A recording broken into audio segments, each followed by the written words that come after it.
Eva! Olá! Olá, Emma, tudo bem? Tudo em paz?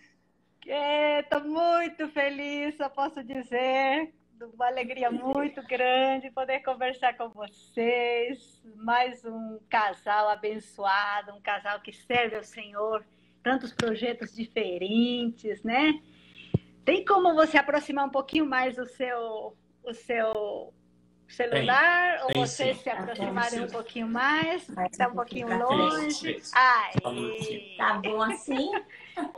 Isso, que a gente quer ver vocês de perto, né? Cá, princesa. Mais um pouquinho. Eu estava falando agora, durante o teste, que eu estou até tremendo, né? Mas é bem isso aí. Muito bom, viu? Conversar cada com você. Vocês são muito queridos. Cornélio, amigos de longas datas. Verdade.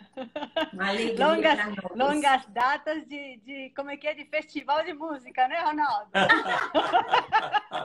Bom, pelo menos esse negócio de festival, ele ganhou de você, viu? Eu sinto muito. Olha, eu costumo falar que eu era adolescente e ele já era músico profissional. É o que eu falo por aí. Olha, Tá certo, mas graças a Deus, né? Servindo ao Senhor desde cedo e se encontrando também nessa mocidade, bênção demais.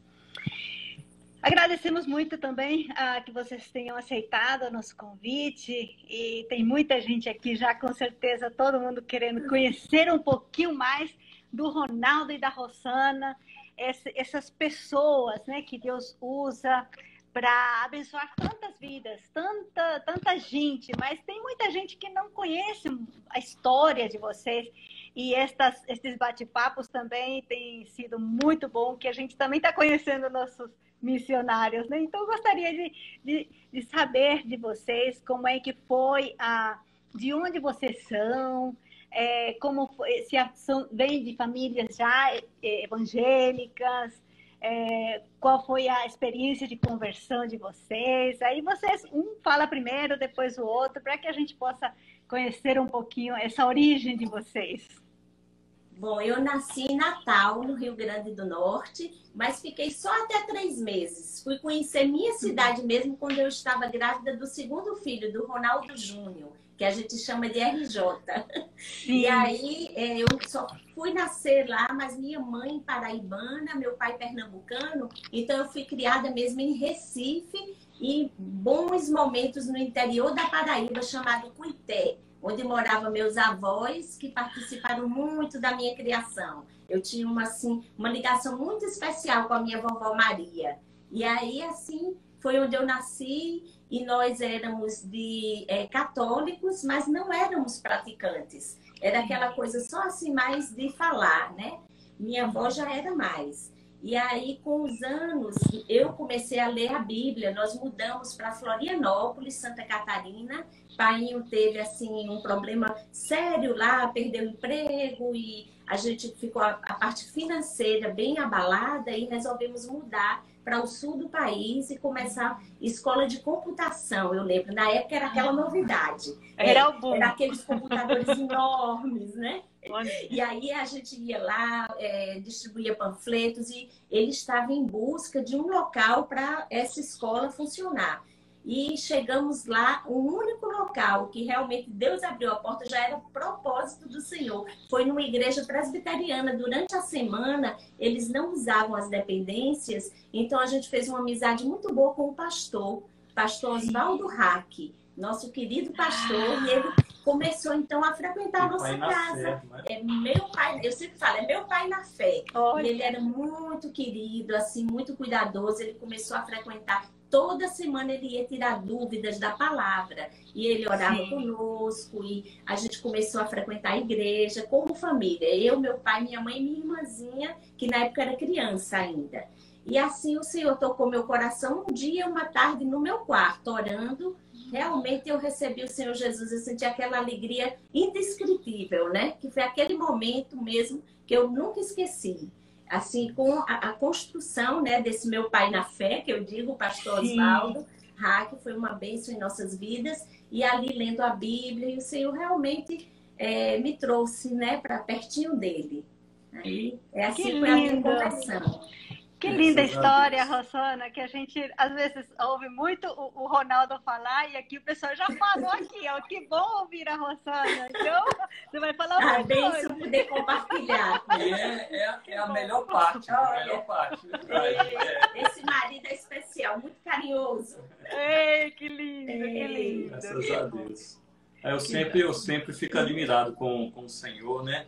Por exemplo, eles foram do Recife para Florianópolis, para lá, né? A única porta aberta a ser a igreja presbiteriana, para começar um negócio ali e serem atraídos pelo Evangelho, né? Graças a Deus. O Senhor tem os planos, né? E trabalha nas nossas vidas de acordo com os planos, conduzindo tudo, né? Amém. Que lindo. E eu nasci em Nanuque, norte de Minas Gerais.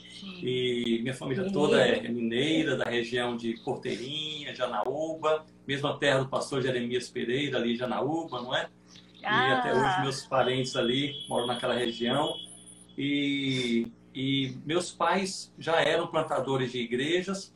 A minha avó, por parte materna, havia sido a primeira pessoa a vir ao Senhor Jesus em Porteirinha.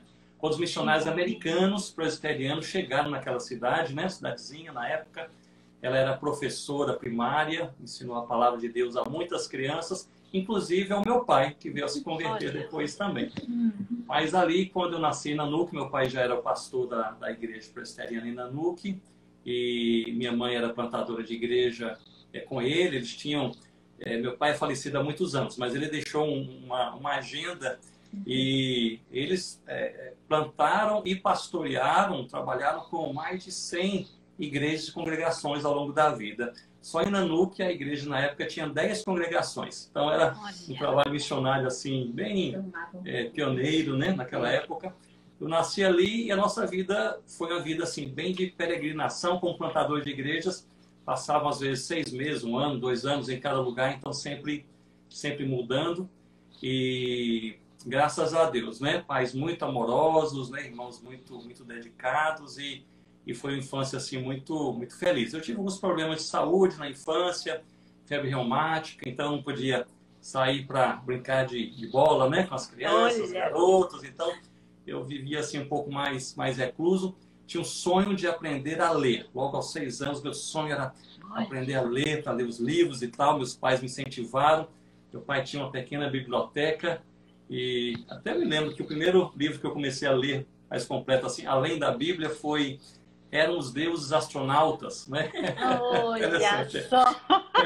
Mas ali, então, quando minha mãe sempre pregava o evangelho às crianças, naquelas escolas bíblicas de férias, né? Sempre fazia BF, fazia aquele movimento, né? Viam aquelas crianças, né, de todo lugar, etc. E a gente até ajudava a arrumar um pouquinho as coisas. Eu não me lembro, Emma, assim, perfeitamente o quanto... a minha idade quando eu vi o Senhor Jesus. Mas eu creio que eu tinha mais ou menos uns 9 a 10 anos de idade. E eu me lembro muito bem, minha mãe falando sobre o Evangelho e a história de Jesus e o Evangelho da Salvação. Ainda naquela época, os mais jovens que estão assistindo aí não vão saber disso, mas chamava-se flanelógrafo, não é? Então tinha aquele quadro com a flanela, é o nosso tempo. as figurinhas, ia colocando as figurinhas no mural e contando a história. Eu já havia ouvido aquela história dezenas de vezes, né? Onde ela ia, eu ia com ela, etc. Havia ouvido dezenas de vezes. Naquele dia, porém, eu ouvi de maneira assim especial, reconheci Jesus como Senhor e Salvador de minha vida. Eu acho que eu tinha mais ou menos, talvez, uns 9, no máximo 10 anos de idade. Então foi ali que eu vim ao Senhor Jesus. E o interessante, Emma, que depois disso nós ficamos só 3 anos em Florianópolis. Então voltamos para Recife. Painho tinha muita saudade, né?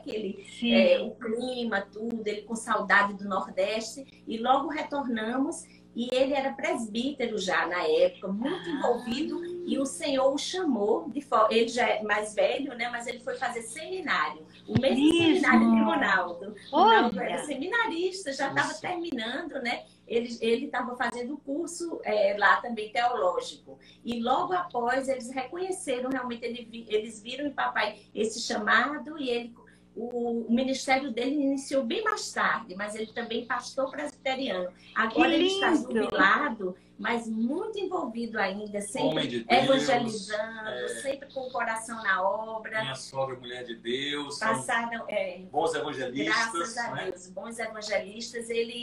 O ministério dele foi numa igreja Pontezinha, muito querida nossa também. Os irmãos lá, sempre de oração, oram por nós até hoje. E ele passou cerca de 10 anos lá e ainda continua ali bem ligado, com um vínculo amoroso, irmãos muito amorosos. Então foi interessante como o Senhor fez, né? Ali te levou para Florianópolis só para conhecer o Senhor e amadurecer na vida e meu pai tem um chamado pastoral, foi, né? Serviu o Senhor depois, também. Trouxe para o Recife para me conhecer. Porque ele foi no seminário, ele era seminarista da minha igreja. Essa é a pergunta que não quer calar. Como vocês se conheceram? Olha, eu vou logo falando, logo que ela me viu, se apaixonou perdidamente. Será que não foi Os dois se apaixonaram, vamos dizer. Sabe por quê? Eu acho assim, o pessoal, já ouviu o pessoal de Recife te chamar de Ronaldo Lindório. Então, eu acho que a Rosana ouviu isso. Eu devo ter ouvido isso, né? Não, mas eu era seminarista.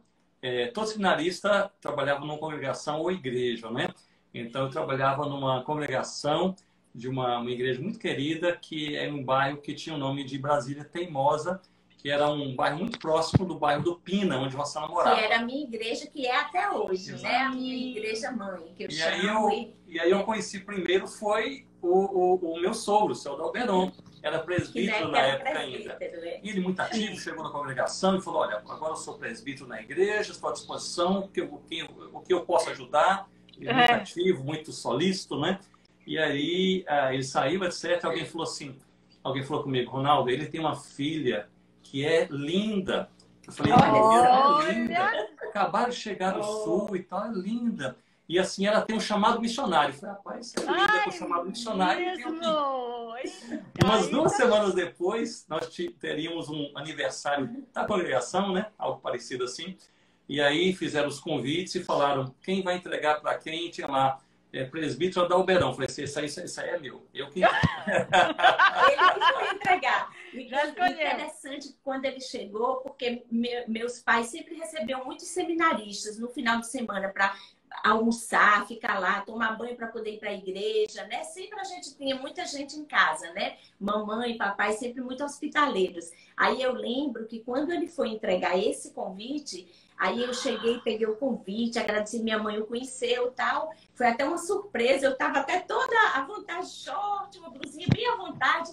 Aí quando ele saiu, minha mãe olhou e falou, nossa, esse é o seminarista mais bonito que já veio aqui. Sogra do coração. Olha, desse jeito, eu achei tão interessante.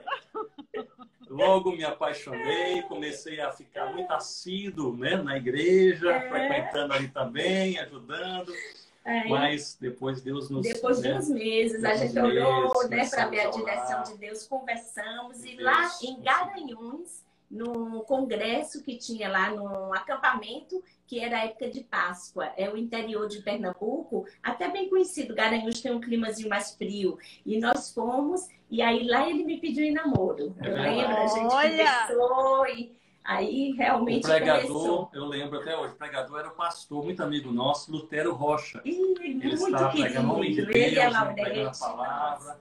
Nossa. Ali nós entendemos que Deus queria que nós estivéssemos juntos, né? Uma bênção. Graças a Deus. A alegria da minha vida. Vamos fazer 32 anos esse ano, de casados e mais 4 de namoro. Olha, que lindo. Ela é quase 10 anos mais velha que eu, né? Como você sabe. Mas... Ele sempre brinca, sabe? Com sempre isso. Tem as histórias. Mas não 10 anos, só 1 ano e meio. Ela é brincadeira, ela é mais novinha que eu. Ai, que lindo. Rosana, mas você já tinha também essa inclinação missionária? Porque... a gente conheceu um pouquinho mais e depois também, acho que o Ronaldo vai falar um pouquinho mais da mãe dele, do irmão, tem uma família pastoral, mas a tua história a gente não conhece muito. Então... Sim. é interessante, Emma, que logo quando eu recebi o Senhor Jesus como meu Salvador e meu Senhor, assim, foi tão especial. E na igreja, naquela época, quase não se falava sobre missões. E passou um missionário falando sobre trabalhos com povos indígenas no Amazonas, na área de saúde. E aquilo bateu no meu coração e Deus me deu uma convicção, não, vai se preparar nessa área de saúde e me servir. E eu pensei logo, não é a geografia que importa, mas como eu só conhecia essa realidade, falei, vou trabalhar com povos indígenas. Foi isso que veio no meu coração. Aí falei com o pai e a mãe ficou temerosa, né? Mas minha filha, como é que vai ser se for solteira? Eu disse, Deus vai estar guiando, não fica, né? Tá tudo nas mãos do Senhor. Ainda tem longo tempo de preparar, fazer faculdade, preparo missionário, o que tinha na época, que era bem mais resumido, né? Sim. E assim, com 15 anos, eu me converti e recebi o chamado missionário. E já vim com esse propósito. Aí passei no curso, na época, de fisioterapia, na Universidade Federal de Pernambuco. Sim. Mas aí depois eu fui percebendo que era um curso muito bom, mas que não seria tão útil para aquilo que Deus estava colocando no meu coração, em termos de chamado, né? Para a área de saúde, abençoar vidas nessa área. Aí consegui a transferência para a enfermagem. E era muito prático. Foi um curso assim...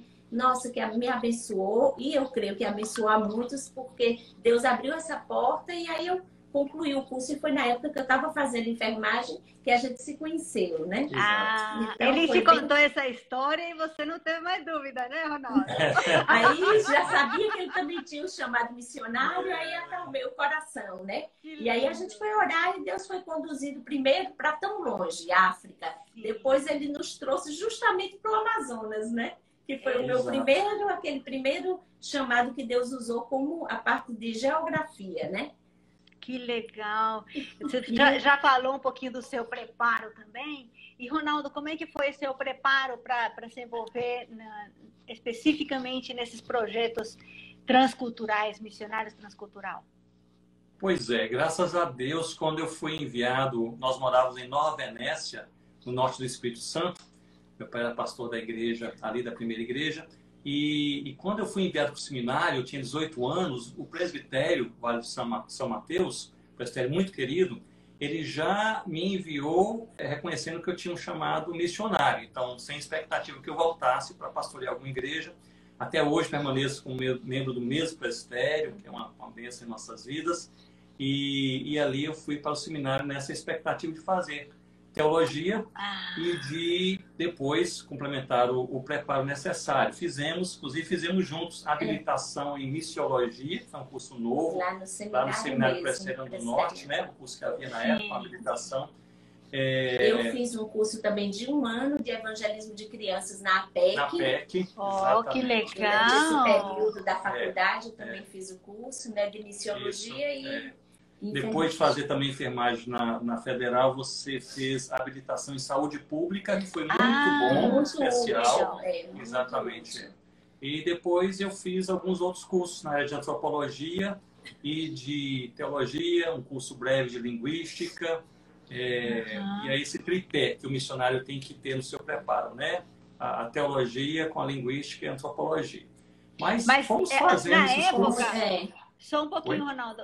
Nessa época, que vamos dizer, na nossa geração, como é que foi que você descobriu que precisava esses 3 aspectos, esse tripé?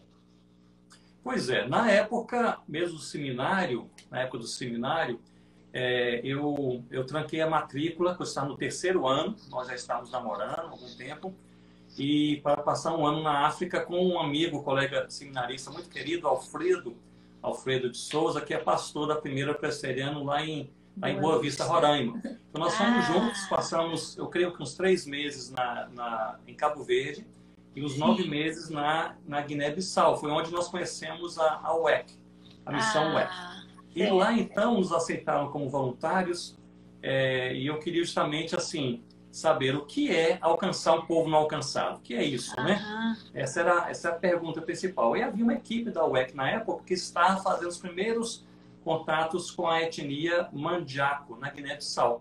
Então, assim, nós fomos carregar malas dos missionários e missionárias e aprender com eles e ver como que é esse processo de você trabalhar numa região pioneira, que era o que nós tínhamos no coração, mas sabíamos mais em tese, nada, né? Então, líamos as histórias, mas fui para ter uma experiência e conhecer um pouco mais. E foi muito bom. E lá, de fato, eu percebi, era uma equipe missionária, havia muitos missionários preparados teologicamente, acho que quase todos eles, mas havia um missionário com preparo antropológico e 2 com preparo linguístico. E nesse ano eu percebi como que essas 3 áreas, elas se ajudavam e eram necessárias para um trabalho, especialmente um trabalho pioneiro, em que uma língua ainda é ágrafa ou é complexa para se aprender, tem que haver tradução, etc. E aí voltamos, né? Voltei para o Brasil. O diretor do meu seminário era o reverendo Francisco Leonardo, uma bênção, homem de Deus. Foi ele que me desafiou. Um dia ele falou: Ronaldo, você vai ser pastor ou missionário? Eu falei: missionário transcultural, trabalhando com povos não alcançados. Aí ele falou: você sabe o que é um povo não alcançado? Eu falei: pastor, não. Aí ele falou assim: então tranque a matrícula, passe um ano fora, aprenda o que é um povo não alcançado, depois volte para você ver se quer ainda ser missionário. Foi interessante. Que conselho. Assim eu fiz. Então, assim, ali que nasceu essa compreensão, assim, desse valor ao se trabalhar com povos com culturas distintas, às vezes língua distinta, às vezes complexas, né, especialmente para nós, onde não há um manual, uma descrição, seja cultural, seja linguística, que o missionário precisa ter as ferramentas necessárias. Né? Então, eu vejo os cursos ou as ferramentas antropológicas e linguísticas como assim, necessárias. E a teologia é a base daquilo que nós cremos, aquilo que nós precisamos viver, aplicar e ensinar também, não é verdade? Certo. Aí vocês também passaram um tempo na Inglaterra, né, para aprimorar o inglês. Só esperando justamente os vistos, porque a Inglaterra e Gana tinham esse contato, né, com o país, que a Gana foi, né, também, meu Deus, como é que eu esqueço o nome? Gana e tinha esse contato, né? E era mais fácil, era lá que era a questão do visto. E fora isso, a gente também tinha que aperfeiçoar o inglês, que a gente não tinha nada. Então, era aquele básico, né? E fomos lá e, graças a Deus, o Senhor abriu as portas. Foi algo muito rápido, acho 6 meses. Aí, com 6 meses, vocês já pegaram a língua? Graças a Deus, a gente, como éramos nós dois, a gente tentou... em um mês a gente falou, vamos parar o português e a gente tentar se comunicar mesmo entre nós em inglês. E fomos para a casa de um pastor abriu as portas da casa essa família. Aí ficamos lá, um pastor lá do interior. E moramos lá em Stockton-on-Tees com eles alguns meses. E de lá já partimos para Gana. Deus abriu a porta também do visto, né, com essa relação que tinha Gana e Inglaterra. E a gente conseguiu, naquele mesmo ano, já partir para Gana. Certo, e assim, só dando um passozinho atrás, quando nós estávamos no Recife, aí pensando, né, nós vamos agora dar o passo de estarmos já com os cursos completos de teologia, missiologia, enfermagem, saúde pública, então agora dá um passo a mais para o campo, né? E aí nós conhecemos o Azor, nosso querido Azor Ferreira, né, que era o presidente da Junta de Missões Estrangeiras da Igreja Presbiteriana do Brasil, que hoje é a nossa APMT, Agência Presbiteriana de Missões Transculturais, da qual nós fazemos parte, somos missionários desde aquela época. Nós somos da APMT, antes da APMT, né? Somos ainda... A gente é da época da JME, mas os dinossauros da APMT. Éramos crianças. Mas uma coisa que nos chamou a atenção, Emma, foi porque estamos naquela fase, né, conhecer a Junta de Missões Estrangeiras para ver se, né, nós poderíamos ir pela junta, né, para o trabalho missionário.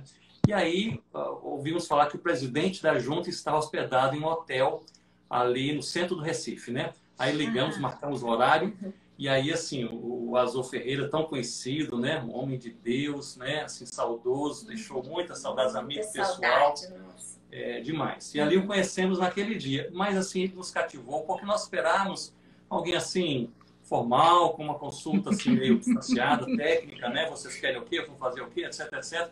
Ele marcou um encontro conosco bem um pouco mais tarde à noite, eu acho que ele estava muito ocupado. Quando chegamos lá, pensamos que iria descer no saguão do hotel. Não, venham cá. Nós entramos no quarto dele, ele estava de pijama, contando histórias. Já orou por a gente. Nós, um paizão, homem de Deus. Sempre uma bênção e querido demais. Ele e toda a família, né, em nossa vida. Né? E toda a família, muito querida. E ali tivemos esse encorajamento, nos tornamos membros da Junta de Missões Estrangeiras e logo depois também da UEC, em Belo Horizonte, experiência muito boa. Também. E de lá que nós fomos então para a Inglaterra. Nós, na verdade, iríamos passar um ano na Inglaterra. Nós chegamos lá, nós não sabíamos nada do inglês, mas nada mesmo. Nada. Passamos umas experiências engraçadas até. Chegamos em Bulstrode, que era o centro da UEC, no primeiro dia, né, amor? No primeiro dia lá. E aí eles explicam algumas coisas até de segurança e tal, né? E a senhora veio conversar com a gente. Uma senhora inglesa muito assim, dedicada, simpática. Conversou, explicou tudo, assim, uns 15 minutos. Mostrando algumas coisas do quarto. Nós só entendemos uma palavra, que era fire, que é fogo. Nós só entendemos isso, né? Será que acontece? Aí ela saiu, a gente caiu na gargalhada, né? Mas assim... Mas nós ficamos só 6 meses, porque o visto saiu para Gana, e aí nós tínhamos poucas semanas para chegar até o país, porque eram vistos limitados para missionários, né? Sim. E aí nós chegamos... Ali fomos orientados pela missão e depois iniciamos o trabalho com os Concombas. Isso foi em 1993. Ficamos um período de umas 3 semanas, um mês, com os líderes da UEC, eles nos orientando de oração para ver qual a direção do Senhor, que povo, né? Eles tinham assim, mais necessidades, eles apresentaram os Frafra e Concomba. Mas como a gente tinha uma amiga que estava também fazendo esse período de orientação em Hindi, coreana, e ela queria trabalhar com os Frafra. Então a gente falou, já tem alguém, então vamos para onde não tem ninguém, que a carência vai estar tá maior, né? Que está precisando. E assim foi que Deus nos orientou para esse povo tão querido, né? Da África lá, os Isso. É por isso que eu queria perguntar justamente como é que foi para decidir. Então foi através da instituição que orientou vocês para esse povo? Eles haviam feito pesquisas e essas 2 etnias permaneciam não alcançadas. Os Concombas, na verdade, são 4 etnias. Uma delas que o nome real é Bimompelo, que é o povo que fala a língua Limompelo. Então, esses Concombas Limompelo permaneciam não alcançados e os Frafra, mais no norte do país, e esses outros no nordeste. Então, nos deram aí as opções. Foi um dia, acho que à noite, falaram, amanhã cedo vocês falam, decidem para onde vocês vão. Olha! Vai ter que vir aprender língua, cultura. Sim. E de lá nós levamos uns bons meses até chegar na aldeia onde nós chegamos a morar, né?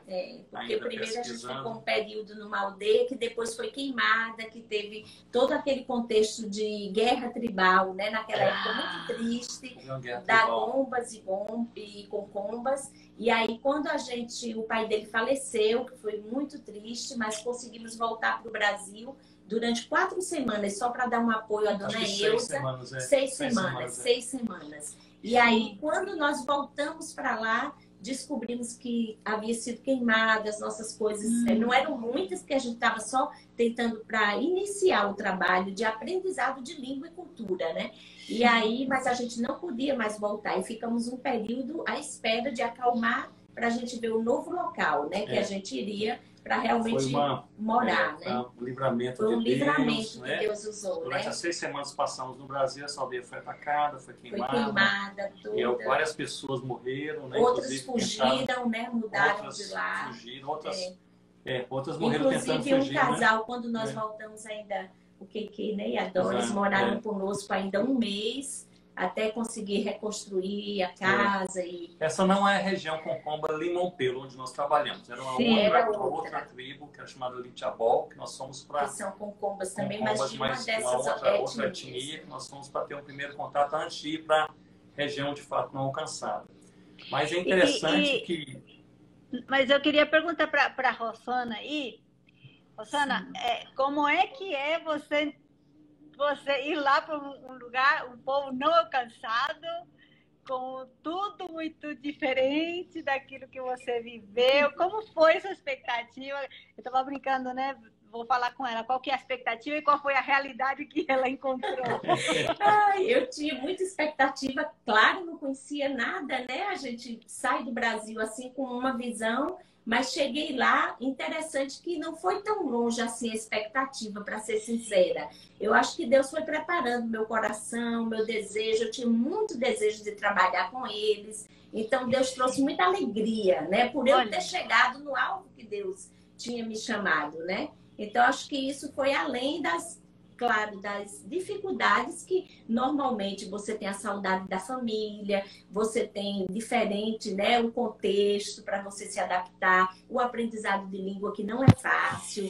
Então, a gente foi assim, aí devagarzinho o Senhor vai dando as vitórias, vai ajudando, você vai se adaptando ali, tudo, clima, tudo, mas assim, foi... Graças a Deus, assim, a gente adaptou muito bem e vivemos muito felizes entre eles. A saudade até hoje. Quando que lindo. A gente vai lá, é uma alegria. Eu lembro que seu Azor uma vez contou que visitou vocês lá, né? Ele foi lá quando vocês moravam lá. Sim, e ele falava assim, nossa, a Rosana é muito caprichosa. Ela pegou um vaso e foi catar umas flores aí do campo e trouxe na mesa. mesmo na aldeia e tudo, dá para ter esse toque feminino, fazer isso, dá pra gente um ambiente gostoso, né? Realmente, criar viu, um ambiente de família, de carinho, de aconchego, né? Onde for, né? E assim, o jeitinho de Ró foi muito usado por Deus para abrir portas, assim, por duas coisas. Uma, eu creio que pela simpatia. Então, assim, em alguns locais eu havia feito a pesquisa sozinho primeiro, tentando encontrar uma aldeia aqui, outra, às vezes íamos juntos, né? Foi muitas frustrações durante alguns meses tentando encontrar um local, até descobrir o lugar. Né? Mas aí quando eu chegava sozinho, era uma coisa, etc. Quando eu chegava com a Rosana, essa simpatia dela, o sorriso, aí assim, todo mundo também abria as portas, né? E logo depois, mesmo antes de nós aprendermos a língua para podermos comunicar o Evangelho, Rosana, problema de saúde há em todo lugar. Imagine uma região onde eles não conheciam ainda nem os medicamentos, nem um medicamento externo, só os medicamentos naturais que eles usavam. Começou a ver necessidade de saúde, começou a ajudar, a medicar, a tratar. Então, assim, isso foi um divisor de águas, viu? Foi um abrir de portas, mesmo alguns que nos perseguiram um pouco assim no início, né? Algumas pessoas alguns concombas, né? Que nos perseguiram no início devido à questão do Evangelho e tal. Mas quando adoeciam e eram tratados por ela, né? Eram tão bem tratados que se tornavam depois acessíveis, né? Então, assim, foi algo que Deus usou. Essa área, né? No começo era debaixo da árvore, uma mesinha, um macandá, que eu notei logo que ele tinha um concomba, né? Que ele tinha muito jeito e ele foi estudar mais o inglês e foi estudar a área de saúde. Nós o enviamos para uma clínica da missão para ele aprender mais e foi ele que Deus usou do começo para tradução, porque eram muitas línguas, né? Não só concombas vinham ser atendidos. Então, às vezes, eu era bem exaustiva, eu não atendia todos os dias, mas o dia que atendia, já cheguei a atender mais de 100 pessoas em um dia. Então, começava cedo, ele era o meu ajudador, fazia os soros caseiros e a gente se virava com o que tinha, né? Era assim, a clínica era embaixo da árvore. E depois Deus realmente colocou no nosso coração, né? E a PMT foi uma bênção nisso também, em termos do prédio mesmo, de um local que pudesse receber as pessoas, tudo organizado e ali treinando novas pessoas para que o trabalho pudesse continuar, porque eram 48 aldeias sem nenhum atendimento na saúde. Nenhum atendimento. Então Deus usou muito sofrimento. Muitas aldeias mortes, de 2.000 pessoas, mais. Muitas mortes por coisas simples, como pneumonia, uma malária, simples assim de tratar, né? E graças a Deus, e a clínica foi fundada no ano 2000, a clínica mesmo, o prédio. Sim. E agora ela está passando por uma renovação e ampliação.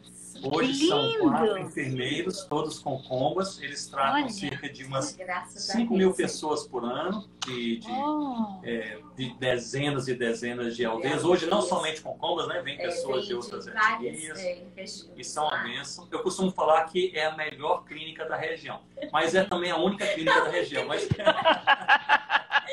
Mas é uma ótima clínica, graças a Deus. Né? Mas que Desde o início eu procurei sempre a gente colocar na sala de espera, aqui é o momento da gente falar sobre o Umbor, né? Que é Deus em Concomba, Deus soberano e único. E falar sobre Jesus Cristo. Então eu falava, olha, a gente aproveita esse momento para orar pelos pacientes e falar um pouquinho do que é a salvação, do que é o Senhor, de quem é o Senhor Jesus. E assim tá ali evangelizando, espalhando a palavra do Senhor para eles também, né? Então, eles mantiveram, né, sempre esse hábito. Quando reunir ali, primeiro orar pelos pacientes, ler um versículo, pregar um pouco e depois começa o atendimento.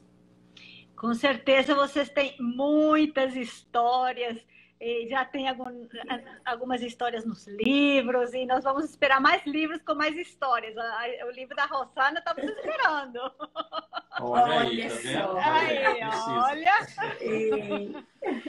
E Ronaldo, nós temos acompanhado o seu ministério e muita gente que está aqui nos assistindo, nos acompanhando também, do que Deus fez nesses 7 anos.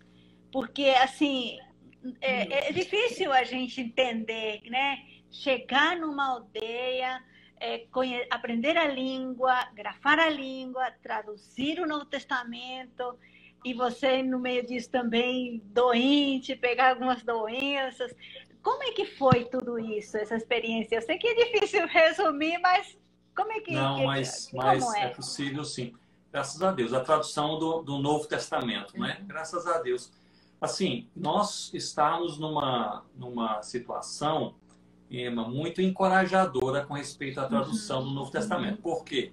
Já havia nascido a igreja está crescendo, já havíamos plantado algumas outras igrejas, talvez houvesse naquele início ali, talvez umas 6 ou 7 igrejas, e eles desejavam ardentemente a palavra de Deus. Então, assim, é muito difícil para o missionário tradutor se ele vai traduzir a Bíblia para uma língua onde não há igreja. Então, você não tem apoio, você não... E ali nós tínhamos ajudantes linguísticos, a gente escolhia. Todo mundo queria ajudar, né? Então, assim, quando você tem que fazer aquelas provas, né, que você traduz o texto e que alguém tem que levar a outras aldeias em dialetos próximos para ler e depois trazer de volta aquelas revisões iniciais, né? Aquilo nós contamos, nós escolhíamos as pessoas. Eram tantas querendo ajudar, faziam fila. A igreja orava, né, e sempre impressionava. Quase todos os meses perguntava, e a tradução? Quando é que vamos ter a Bíblia, não é? Então, assim, nós estávamos num ambiente, um ambiente muito propício, né, que havia o povo local, o povo convertido, desejando a palavra de Deus e cooperando bastante. Graças a Deus por isso.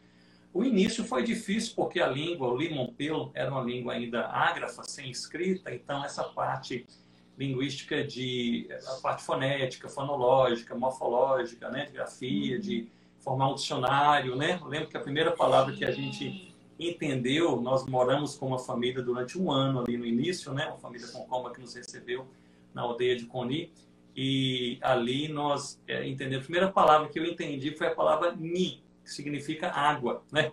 E assim, porque alguém está dando água, e ouvia a palavra ni, e já tinha ouvido em outros locais onde havia água. Então, ali num caderno ali, dicionário, né? Ni, possivelmente água. Então, é assim um trabalho muito inicial. Mas quando iniciamos a tradução do Novo Testamento, esse trabalho, graças a Deus, nós estamos assim num afã, né? de colaboração de tantas pessoas com combas ali, e Deus derramou graça, e durante...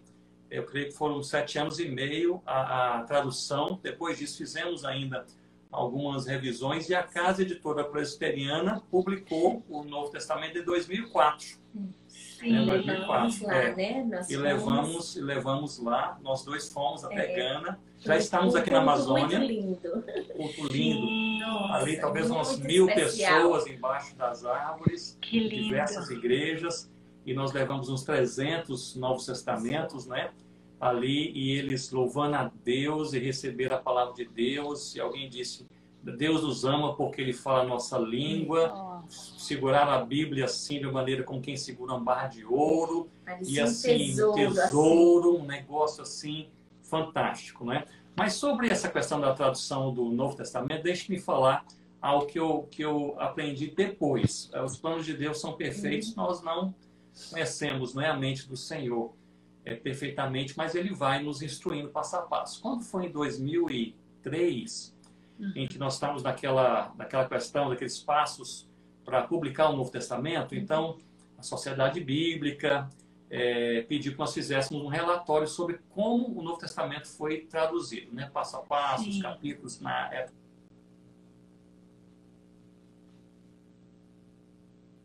Registrava todos os trabalhos e alguns acontecimentos pessoais também.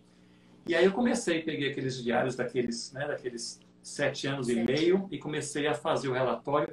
E eu percebi o seguinte: quando eu tive muitas crises de malária, quando eu tinha malária, justamente naquela época, eram as épocas que mais a tradução avançava, vários capítulos traduzidos. E aí eu fui perceber e entender realmente, quando você tem malária, né, Rossana, minha enfermeira particular, né, me tratava, olha, primeiros dias eram terríveis, né? Assim, febre e tal, aquela coisa toda, etc. Mas depois, passava assim uns 10 dias, 2 semanas, até mais, debilitado. Não dá para viajar, plantar igreja em outros locais, mas ficava em casa, inclusive tinha que ficar em casa, né, para recuperar. Mas aí eu me dedicava à tradução do Novo Testamento. Então, assim, boa parte do Novo Testamento caminhou assim mais nessas épocas pós-malária, né? E assim, eu fico pensando, quando eu tinha as crises de malária, eu ficava assim imaginando, mas por que Deus permite, né, essa enfermidade? Tantas aldeias para evangelizar, né, portas abertas, poder estar em tal local. Mas assim, nós, né? Mas muitas vezes eu ia e faltava e Rossana ficava com as crianças. Mas Deus tinha outra prioridade naqueles momentos, que era a tradução do Novo Testamento. E eles hoje estão, 4 irmãos concombas, traduzindo o Antigo Testamento. Já traduziram 25 livros e vão publicar nesses dias o livro de Gênesis. Né? Graças a Deus. O mover de Deus. Se preparando para a tradução durante 10 anos. Esses irmãos concombas, e agora já aí estão adiantados, né, na tradução. Graças a Deus, a gente está muito alegre. E Ronaldo tem dado um apoio, né, que eles mandam também para que ele possa ajudar aí na revisão. Que lindo. Tem abençoado. Vocês continuam dando suporte para eles mesmo à distância, né? Nós continuamos ligados a eles, né? Recebemos sempre notícias das igrejas. Eles avançaram com o trabalho missionário para o país vizinho, Togo, uma região que nós queríamos, inclusive, alcançar, que era depois das montanhas, que a gente chamava de Montanhas Azuis. Eu via da minha cozinha e eu ficava olhando e orando por eles lá, né? E aí agora eles já avançaram, já plantaram igrejas lá também. Nós tentamos ir, não havíamos conseguido. Hoje já tem várias igrejas plantadas por eles, locais que nós não conhecemos. Né? Graças a Deus por isso. Bênção demais. Eu acho que nós temos assim, tipo, uma semana a gente poderia estar contando histórias com vocês. Muito, muito interessante conhecer esses detalhes. Mas a gente quer saber também, porque a vida de missionário, às vezes, ele fecha um tipo de ministério, Deus direciona para outro ministério. Como é que foi essa transição e por que os indígenas e voltar para o Brasil? Não, antes disso, como é que foi o nascimento dos filhos? É isso, a gente está pulando, não. A Vivi, quando eu descobri que estava grávida, quando nós viemos, que o pai dele faleceu, então quando eu despedi da minha família, que eu aproveitei, fui em Recife vê-los, e aí eu voltei lá para casa da mãe do Ronaldo, né? E a gente de lá voltaria para Gana. Já estávamos voltando e eu descobri na viagem. Quando eu cheguei lá, eu estava desconfiada, comprei um teste, falei, olha, aí deu positivo e eu liguei para a maninha, eu lembro ela, meu Deus, minha filha, como é que vai ser isso? Vocês dois sozinhos naquele lugar longe e tal. Aí eu digo, não, mas Deus vai prover, Deus vai abençoar. E realmente o Senhor foi conosco, a gravidez deu tudo certo, né? Eu pude viajar, colocava um monte de travesseiro, que a estrada, que a gente estava aprendendo a língua. Isso foi justamente naquela época que teve a guerra que eu falei. Aí nós conseguimos uma outra aldeia para ficar indo e voltando para a capital. Ficava uns dias para esse aprendizado, né?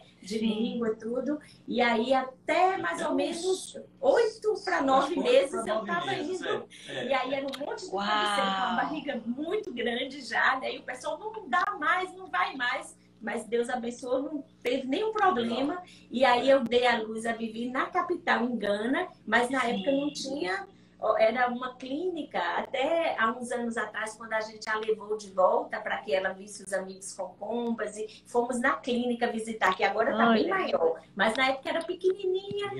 E ele não me contou, mas quando a gente chegou, que eu estava em trabalho de parto, ele perguntou, mas e se ela não puder ter normal? Se for cesárea, aí ela, não existe isso não. Todo mundo pode ter normal. Aí ele, mas se acontecer, não tem jeito. Só se for no hospital público, que na época não era nada bom, viável, índice de infecção altíssimo, né? Mas Deus foi tão bondoso que a Vivi nasceu, foi parto normal. Ela aí, né, veio com muita saúde, graças a Deus, só não dormia muito. Não gostava de dormir, não, queria estar acordada à noite. Deu trabalho para dormir.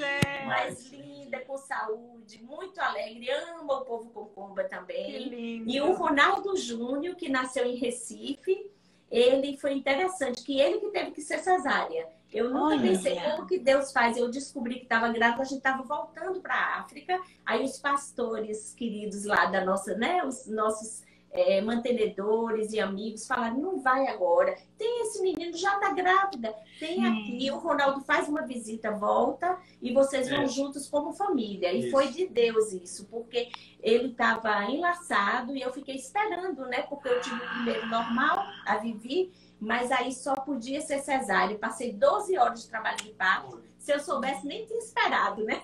Mas aí foi cesárea, mas como que Deus deu um livramento tremendo, né? Que ele nasceu também bem, com saúde, voltou muito cedinho.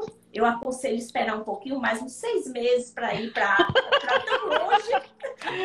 Ele só tinha 2 meses, era muito novinho, mas deu tudo certo, né? Graças a Deus eles ficaram bem. E cresceram lá na aldeia de Cuni. Essa primeira infância. E a primeira infância muito feliz, já havia uma igreja, os amiguinhos ali também. Eu que alfabetizei, né? Isso!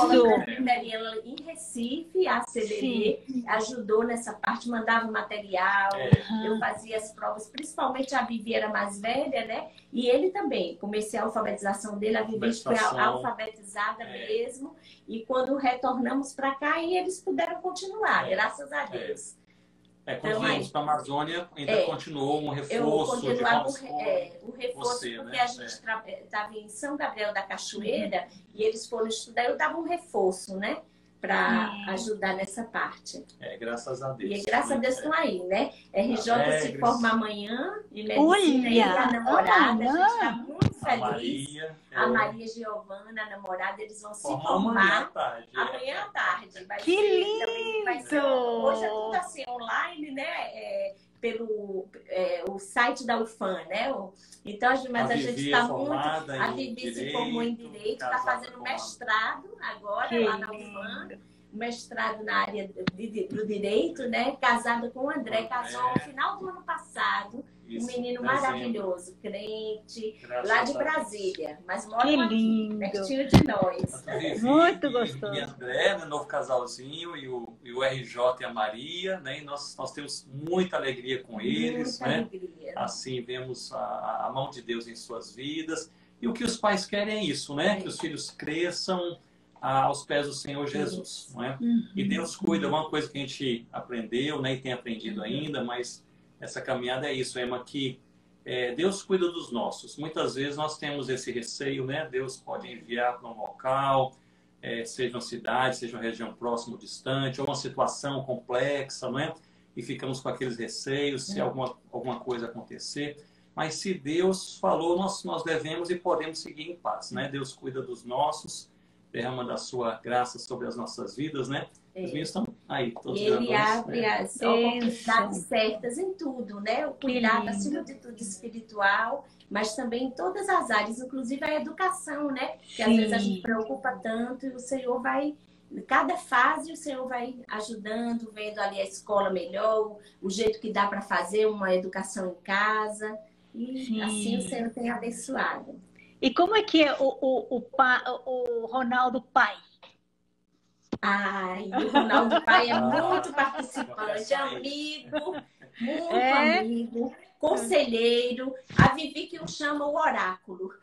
É mesmo? Eu adoro ela falar isso, é porque ele fala, ele dá aquelas conselhos sábios que Deus usa, né? E ele já percebe as coisas, aí vai assim. Então, assim, a gente tem uma amizade muito, muito próxima, né? E ele, como pai, é um pai maravilhoso.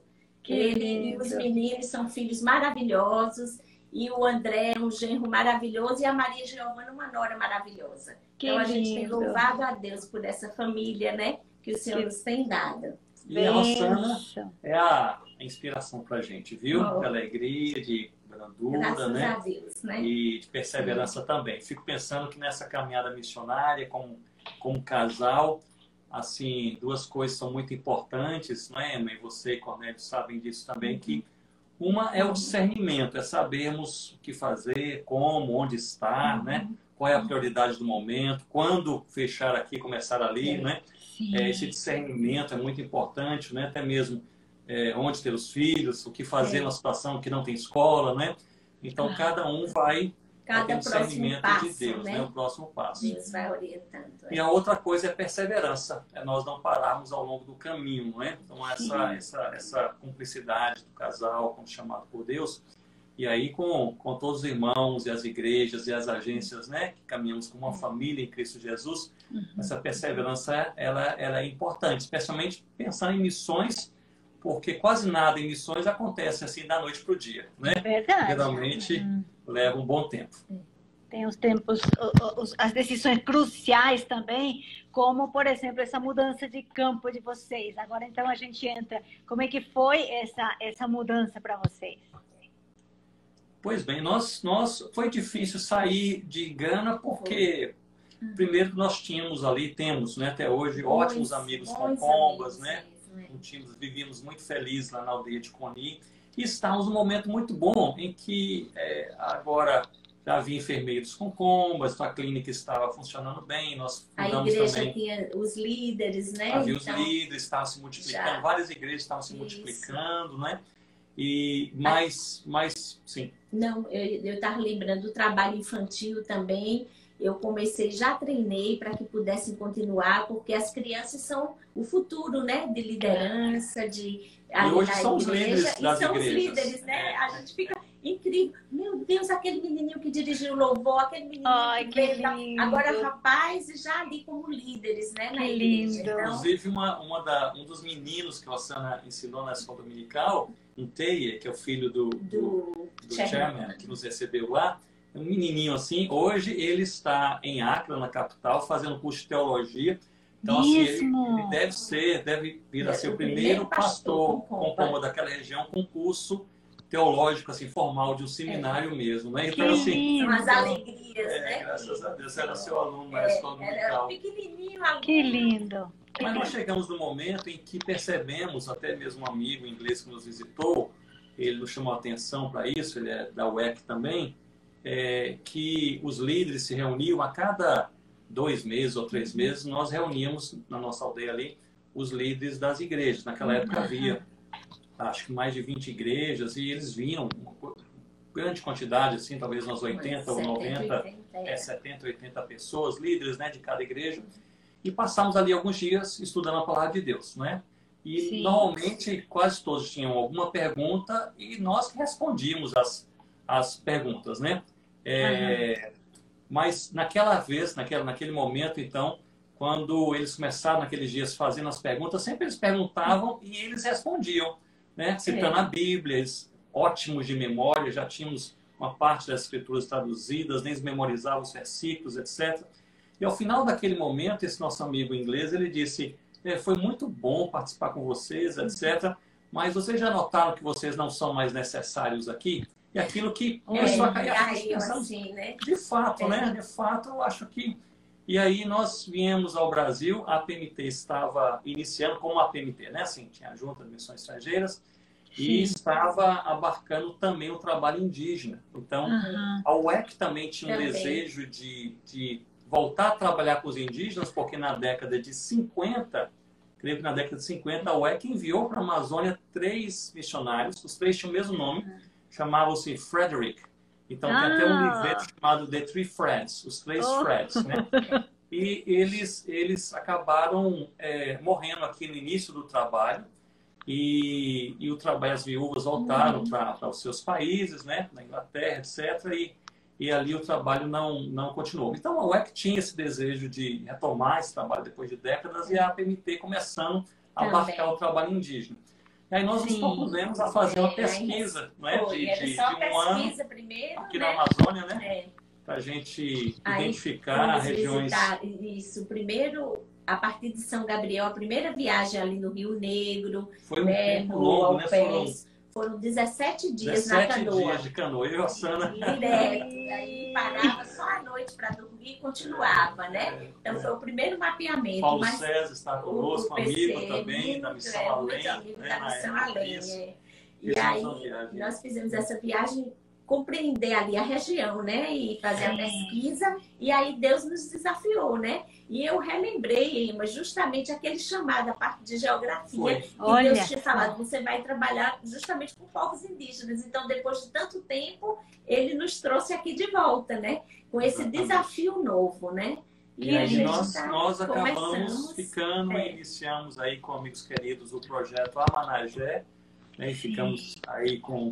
Ainda somos parte, né, do projeto. Somos ligados à APMT, à UEC e membros do projeto Amanagé. Hoje trabalhando mais com 2 etnias, especificamente em plantio de igrejas. Sim. Mas, graças a Deus, o projeto recebeu, né, vários missionários ao longo dos anos, né, chegando aí perto de uns 50 missionários em diversas etnias, todas aqui na região amazônica. E ficamos aqui até hoje. E aqui viramos manauadas. Esse é o projeto que vocês estão desenvolvendo agora. Você podia dar uma geral aí sobre esses avanços e desafios que ainda tem a região?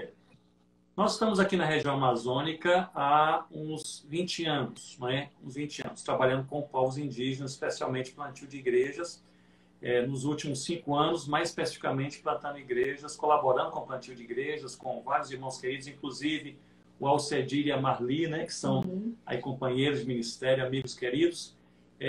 Nós trabalhamos com os muros de Sapere-Maué, mas nos últimos 10 anos nós começamos também a fazer um trabalho internacional de treinamento missionário em países e áreas mais fechadas. Nós chamamos de regiões áridas. São aquelas regiões em que o evangelho não chegou, ou chegou debaixo de perseguição, às vezes tem uma igrejinha, mas não mais incipiente, não cresce, etc. Então, nos últimos 10 anos, nós temos dado treinamento para missionários em 35 países, dentro de um alvo de 37. Né? 2 nós não conseguimos entrar, mas nesses últimos 10 anos. E fomos percebendo que, claro, havia necessidade de treinamento para o missionário estrangeiro que lá trabalha, mas havia mais necessidade ainda para o missionário local da terra, o nativo, aquele que nasceu ali. Ele precisava ainda de mais encorajamento e apoio. Então, nós tínhamos esse desejo, em algum momento da vida, iniciar um trabalho especial, né, para eles, né? Para eles, exatamente. Aí nasceu Planters, né? Nasceu que é Planters. Esse ministério que agora a gente está, assim, o nosso maior foco, maior tempo, energia, a gente tem realmente dedicado ao Planters, né? Nasceu agora em 2019, né? Tanto as nossas agências, né, o EC e a APMT, aprovaram o projeto. Então, ele tem um objetivo muito simples, que é colaborar com plantadores de igrejas locais, gente nativa da terra, onde o evangelho não chegou ou a igreja não tem crescido. E justamente nesses 37 países, especialmente em algumas regiões da Ásia, Oriente Médio, Norte da África e grupos minoritários da América do Sul. Então, nós estamos hoje assim caminhando para ficarmos com o tempo cada vez mais dedicado a esse ministério que é o Planters. Sim. Trabalhamos em conjunto com um casal muito querido, que é o Márcio e a Isaura Schmieder. Então, eles estão à frente aí conosco na coordenação. E o Planters, ele atua em 3 áreas: encorajamento pastoral, treinamento em plantio de igrejas e parceria estratégica, que envolve, inclusive, parceria financeira com aqueles trabalhos que precisam de um incentivo e assim por diante. Então, nós temos hoje 2 esferas de trabalho. Na primeira esfera, nós estamos interagindo e dando treinamento para um grupo com mais de 200 casais de plantadores de igrejas espalhados aí nesses países, uns 15 países. É uma coisa mais ampla, damos apenas treinamento. Sim. Mas desses, nós temos a parceria com 21 plantadores de igrejas. São 10 casais e um solteiro. Um solteiro que quer casar também. Então, são todos ativos até, são 5, não vou citar nome de país, por questões de segurança, né? Mas são 5 em país na Ásia, 3 no Oriente Médio, 1 no norte da África e 2 aqui na região amazônica. Com isso, nós temos parceria. Então, quer dizer que nós acompanhamos o passo a passo, questões estratégicas. Há também uma parceria de colaboração financeira e, sobretudo, de encorajamento e treinamento, né? Treinamento no plantio de igrejas. Então, é o Planters, e até aproveito e peço que orem pelo Planters, né, amor? Por segurança. Esses 5 casais na Ásia, interessante que eles começaram, nós demos um treinamento assim, presencial no país de onde eles moram, antes da pandemia. Sim. E logo estava começando a pandemia naquele país, e eles resolveram ir para a região não alcançada do seu país, porque se a pandemia chegasse e houvesse lockdown, eles já estariam lá. Isso aconteceu, eles se espalharam em 5 cidades. Pra gente, né? Pensar como que eles podiam dizer, não, deixa passar a pandemia, porque agora não vai ser possível, né? Mas Deus deu aquela coragem para eles, né? E eles resolveram. Graças a Deus. E a gente tinha aconselhado, olha, fica juntos, esses 5 casais, ficam no local mais próximo. Segurança, eles resolveram, né? por segurança. Sim. Cada um ficou em cidades diferentes, para que pudessem ter mais alcance, né, das pessoas. E graças a Deus, durante a pandemia, nasceram 2 igrejas em 2 dessas 5 cidades, igrejas lares, né? Lá a questão assim, da perseguição, etc. Igrejas lares, 2 igrejas, e eles estão assim encantados com a graça de Deus, o poder de Deus. E assim nós vemos que essa é uma oportunidade que nós temos de orar, de apoiar, de caminhar e encorajar plantadores de igrejas locais. Essa não é a melhor forma de fazer missões, não é a única forma, há diversas formas, inclusive o envio de missionários transculturais e transnacionais, como é o nosso caso, né? Muito necessário. Mas é uma maneira também, é uma maneira de nós também colaborarmos com o que Deus tem feito naquelas terras. Que interessante, que desafiador. Aqui o pessoal está querendo saber, já está até querendo participar do curso, perguntando se tem online. E como se envolver também com esses projetos que vocês estão falando, né? Talvez você poderia deixar aí a sua página, contato, como é que a pessoa pode entrar em contato, porque nós estamos já chegando no final quase do nosso bate-papo.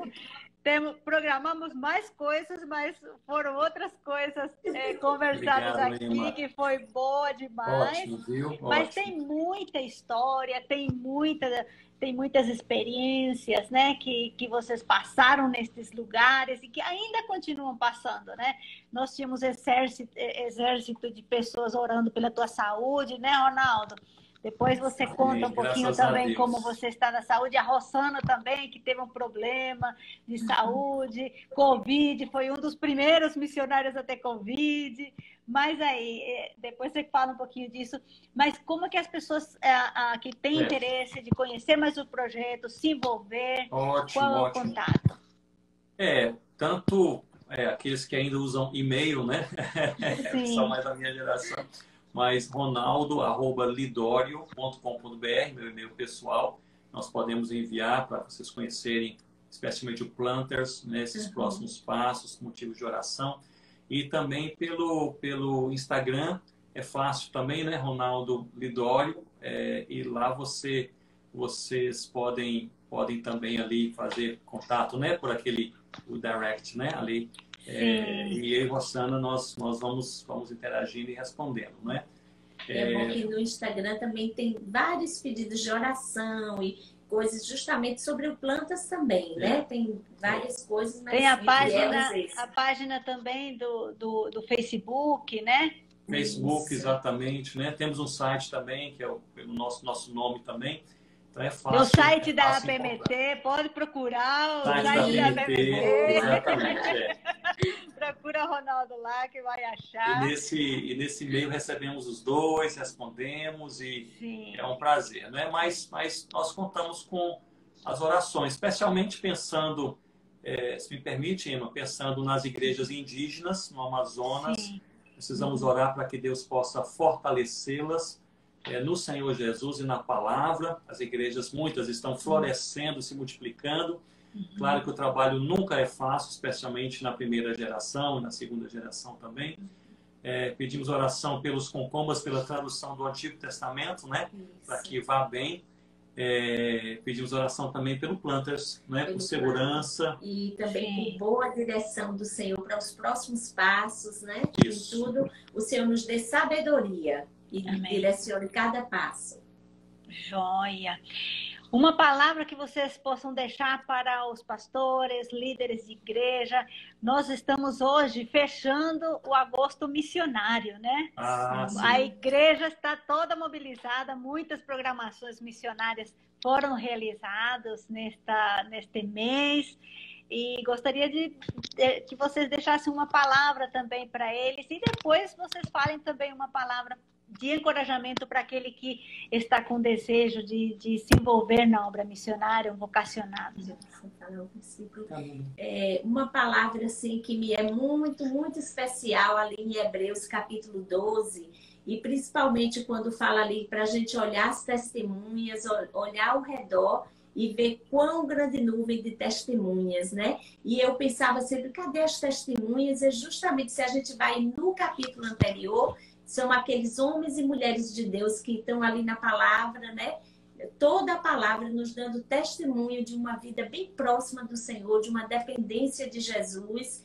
E aí você pensa, tem eles e também tem o meu irmão, a minha irmã que tem caminhado com o Senhor e nos inspirado. Eu creio que são essas as testemunhas. E que o segredo muito especial que diz ali, e então, o que é que a gente deve fazer? A gente deve se encorajar mutuamente, né, olhando esse exemplo, essas testemunhas, mas em especial, o que vai nos manter realmente no caminho certo do que o Senhor deseja para as nossas vidas e nos fortalecer na fé, é esse olhar fixamente para Jesus. O versículo fala ali, olha para Jesus, o autor e consumador da fé. Então, não desviar, porque muitas são as ondas, muitos são os períodos difíceis, seja com saúde, seja com a parte emocional, seja alguma luta que você ou eu esteja passando, mas se a gente estiver olhando fixamente para Jesus, Ele vai nos fortalecer, né? Para que a gente não possa sucumbir, não possa olhar ao redor os problemas e as ondas, né? Ao redor. Então, é uma palavra que eu deixo de encorajar, né? Para a gente seguir assim, olhando fixamente para o Senhor Jesus. Amém. Obrigada, Rosana. Amém. Eu diria que todo salvo em Cristo é chamado por Deus. Se você é salvo no Senhor Jesus, você não precisa ter um curso teológico, não precisa ter um chamado ministerial específico, não precisa ter anos de experiência cristã.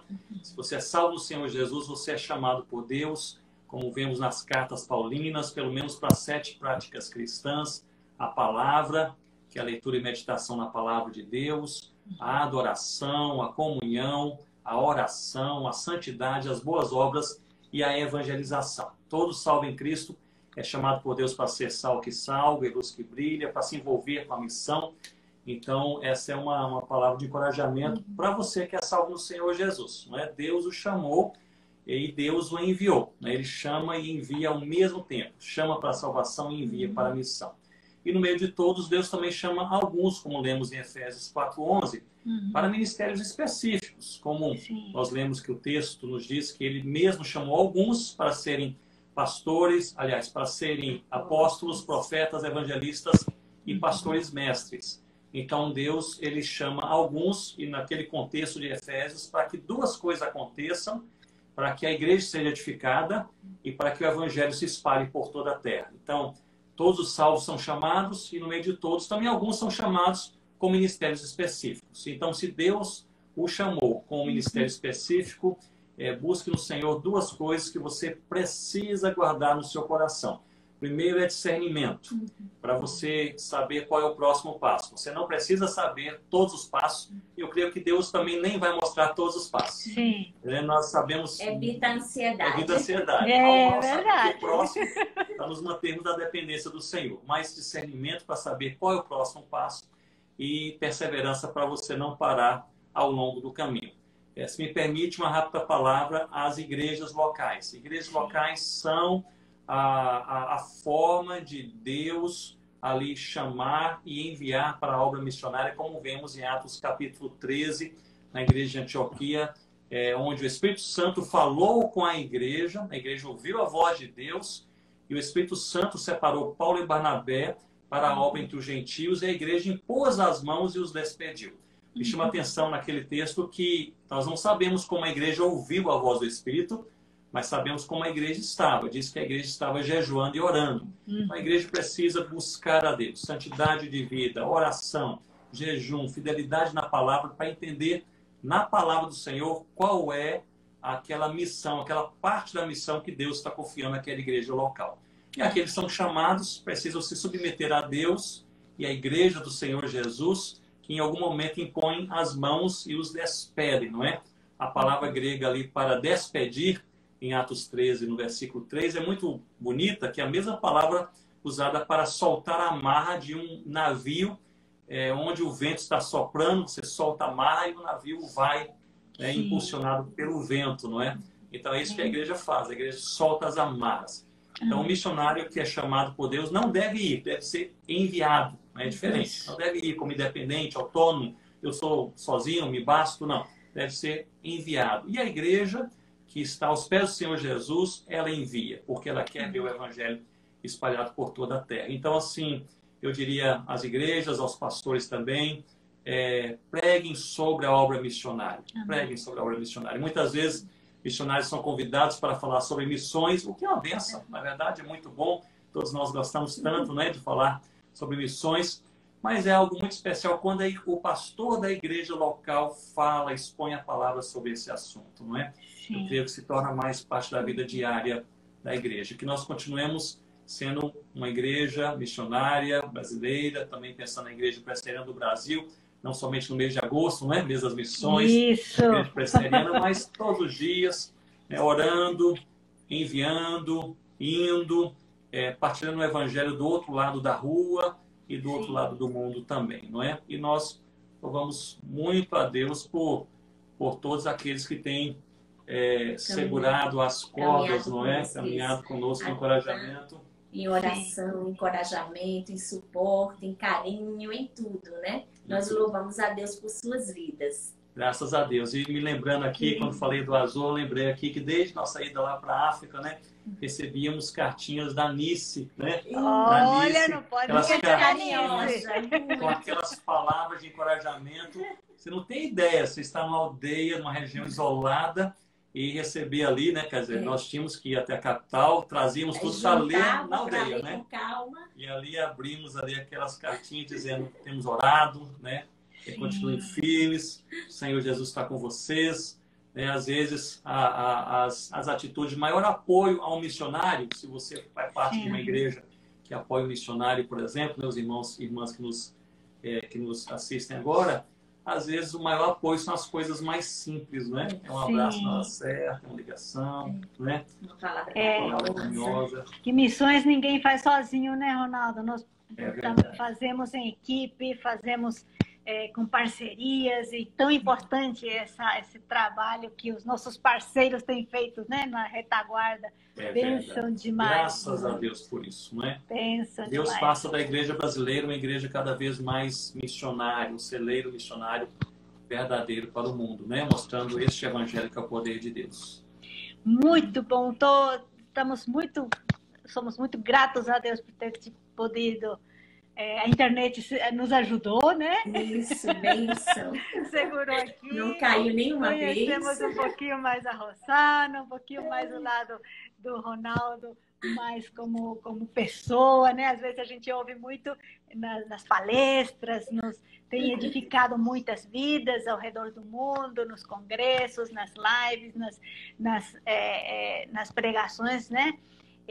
Nas aulas, mas que Deus abençoe grandemente vocês. Nos Amém. próximos passos, vocês continuem servindo ao Senhor e sendo essa inspiração para muitos. Que Deus abençoe grandemente vocês. E obrigada também a você que esteve aqui com a gente nesta live. Esta live vai ficar salva, não se preocupe. O pessoal já estava perguntando. Fica salva. Nós vamos também salvar no canal da APMT do YouTube. Você pode compartilhar também depois. Obrigada, Rosana. Obrigado, Ilma. Ronaldo. Abraço, Grande abraço para vocês. Filhos. Amém. Deus abençoe, irmãos e irmãs. Abraço a Abraço em todos. todos. Abraços. Amém.